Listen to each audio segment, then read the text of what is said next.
Where is your red line? No losses? Make as much as inflation, or make as much money as you can.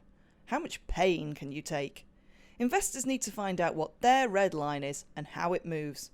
The Redline Money podcast can help you find it.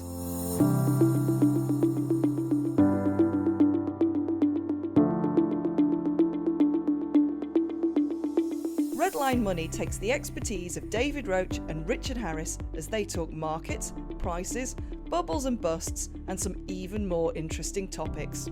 David and Richard have nearly a century between them of searching for the red line in bull markets and bear.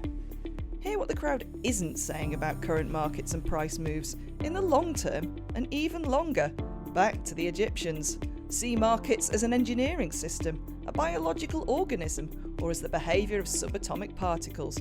You don't get this anywhere else, and you know it makes sense.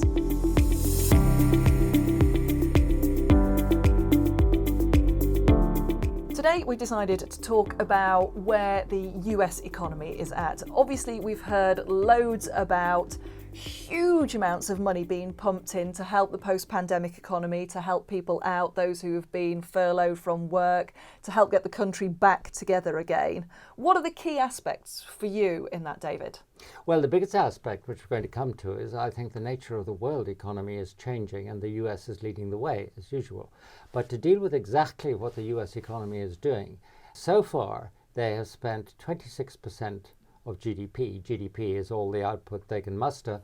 And given that it's a $23 trillion economy, and it's awfully hard to imagine even what a trillion looks like, this is big, big money. Now, having spent 26 trillion, a quarter, 26% of 23 trillion during the crisis and so far this year, they're now going to spend another 4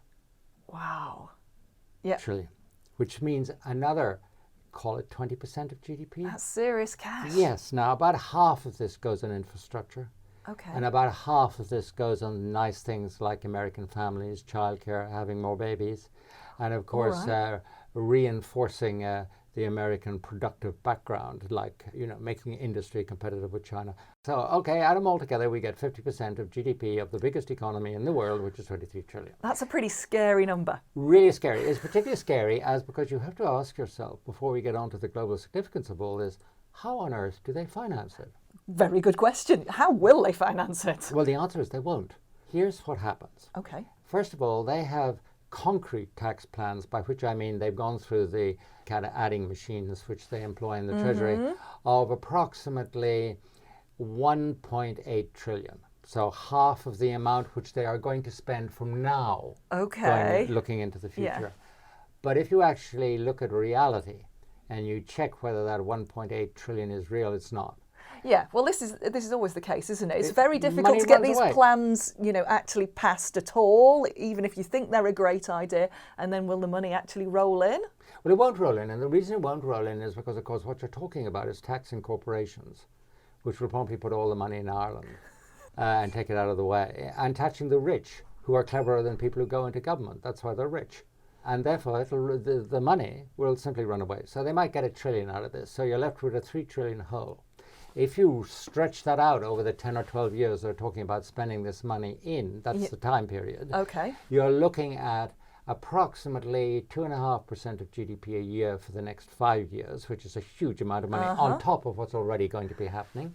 And you're probably looking at a budget deficit, that is the amount of money which they won't have and will spend, of something of the order of 8 to 10% of GDP, which is enormous. Now, the question is, you said, how do you finance that? Yeah. The answer is you don't. You go to the central bank and say, here are the bonds. You buy them and print the money and give them to me, and I will give them to Joe Bloggs, who is not doing very well after the pandemic. That's exactly what's going to happen. Okay, and so how is this going to shift things for the economy? What is it going to look like, and how is it going to shape up? Well, you see, Caroline, I think actually what we're looking at is a sea change into something rich and strange, to quote The Tempest, of the global economy, and the US is simply the lead figure in doing this change. And this is called the economy, which actually is a complete giveaway economy. So this is sort of the social wages and things like that we're turning towards? Yes, because employment is going to disfavor the low skilled and the low earners. Robots. Robots replace them. Robots don't get sick with COVID, for No. example, but they'll replace them. Therefore, you have to pay a social wage to make their lives livable, Right. to let them have a holiday once a year or so on. Yep, But that is not earned. It is transferred from the government. it is. Then you look at the corporate sector and you look at government, and we can group them together. They are actually spending capital. They're raising debts to extraordinary levels, both government and corporations, because it doesn't cost anything to do so. So the corporate sector, the state sector, and the social wage, which will ensure social stability, are all based on not a theory, but a practice, which actually says what we do costs nothing. Wow. Now, what that means Yep. is you have a society which does not have any prices. You don't price the debt, you don't price the social wage, because you're not paying a social wage against a given amount of work done by a worker. You're simply paying a worker so that he doesn't become an extremist. So there are no prices in this system except for one. All right, what is that one? That one is the corporation who makes things. They're getting free money from the government. Their clients, customers, have got free money from the government, but they can price their stuff as they want. Wow. So who has the power? the power goes to corporations, and the bigger the corporation, the more the power. And what that means is that they will create inflation because they will push up prices, which is inflation. And of course, that is why investors will go on buying equities, because they know it is the only bit of the economic system which can actually earn real money by shafting everybody else. This sounds a very scary concept to me. It's very scary, Karen, Yes. because together with this no prices economy, this economy of free things, you actually have an increase of power. Yeah, and that's always a worry, where that Yes. power shift lies, and how you allow possibly one massive corporation to become very, very dominant, and then It'll be the government which will become very, very dominant, and its branches and arms which will be running the economy in place of market and pricing systems. That is power, pure, natural, raw power. now I feel a lot of people will sort of rage against this. No. You don't think? No, not really, because actually they're getting paid by it. Okay. If you are a joiner in a factory, you're probably not going to get back to work, because a robot is going to have taken your place, because it's more reliable, etc. So you won't get your job back, but you do need to live, and you've got a family. So you will be getting a social wage, which is not linked to work, because you're not working, or not working in the same way, unless you actually have become a very skilled person who actually designs or works with the robots to teach them how to do things. But that's a tiny percentage. I mean, this fascinates me, and I'm sure it's not really an economic question, but what do these people then do with their time? We're so used to, spending 40 or more hours a week at work. Well, what do we you can do? we can look actually at our own little microcosm here, which is really a tiny microcosm, Hong Kong. What did they do with their time when all the bureaucrats were told to work at home, and when all the people in the shops were closed and they were told to go and look after themselves and did not get paid, unlike the bureaucrats? Well, the answer is of course, nobody worked at home. They went to the country parks and crapped under the bushes. So, in a sense, what it did was, to open up new, healthier vistas to people so they could discover nature and so on. Yeah, and I worry about that future, because then it seems to me that basically what we've got is a bunch of people who could end up actually healthier because they're getting out, getting some fresh air, they're getting some exercise and things like that. But they might not be so encouraged to have children. So is this going to result in, well, I see it possibly resulting in quite an ageing society.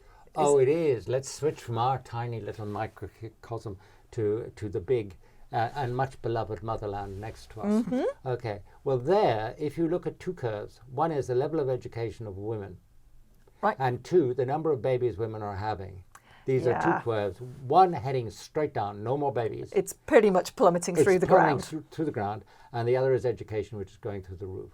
So we have a lot of extremely gifted, talented, trained women who actually have decided that having a baby is not really part of their lives because it's so damn difficult, so expensive, and such a struggle, and such a quality of life destroyer. That's what they're thinking, and that's where they're going. So what does that do?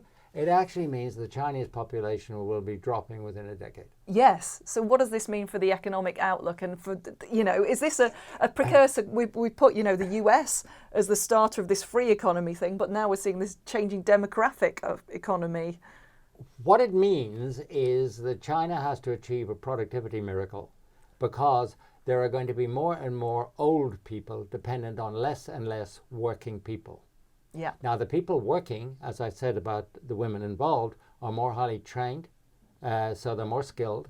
Maybe they will generate, using technology, the sort of economic growth which you'd have the same headline number, you might have less people generating it, and those people generating it would have to pay for more people who are not generating it, the oldies. Yeah. So you gradually move towards a society which has a high dependency rate.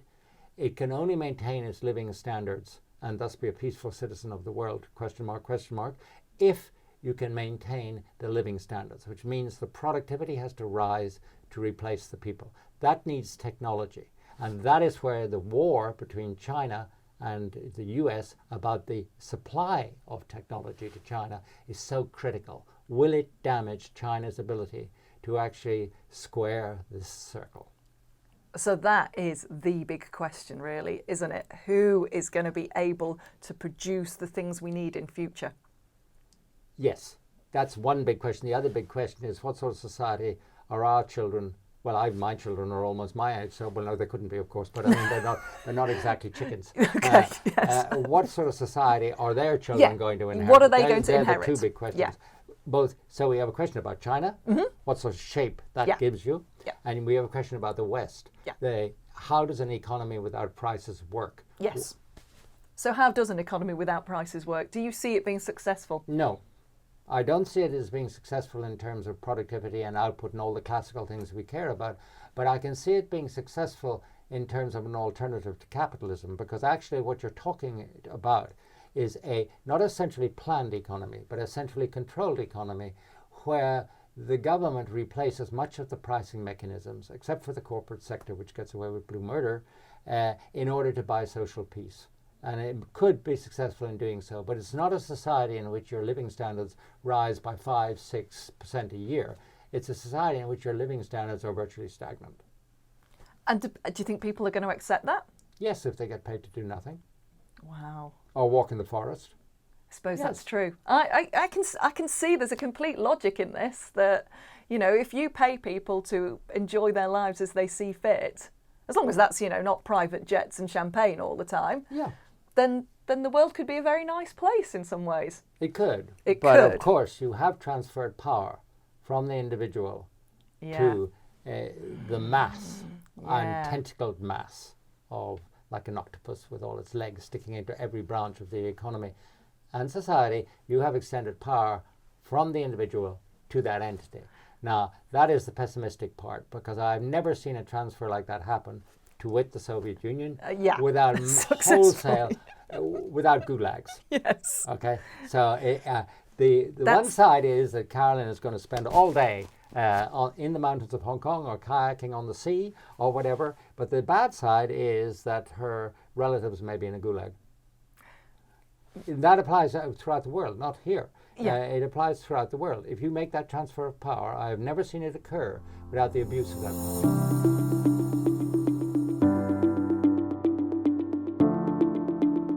I'm Carolyn Wright, and I've been speaking to David Roach of Independent Strategy. Redline Money is produced in Hong Kong.